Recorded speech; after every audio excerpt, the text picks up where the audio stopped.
தந்தை பெரியாரை தனது கொள்கை தலைவர்கள் என தம்பட்டம் அடித்துக் கொள்ளும் தாவகாவினர்னு சொல்லி நம்ம முன்னாள் அமைச்சர் ஏவா வேலு அவர்கள் கூறியிருக்கிறாரு. அதற்கு நம்ம அமைச்சர் ஆதவ அர்ஜுனா அவர்கள் என்ன சொல்லியிருக்கிறாருன்னா, அண்ணா அறிவாலயத்தில் இன்னும் பெரியார் சிலை நிறுவப்படவில்லை. ஆனால் எங்கள் கட்சி அலுவலகத்தில் பெரியார் சிலையும் அம்பேத்கர் சிலையும் நிறுவப்பட்டிருக்கிறது அப்படின்னு. நீங்களும் தான் பெரியார கொள்கை தலைவர்களா பின்பற்றீங்க.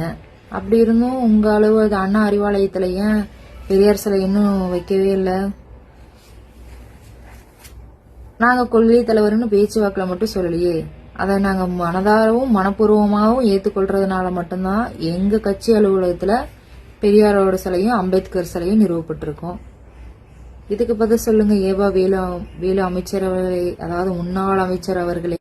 வாழ்க தமிழக வெற்றி கழகம், வாழ்க எங்கள் தமிழக முதல்வர், நிரந்தர முதல்வர் சி. ஜோசப் விஜய் அவர்கள்.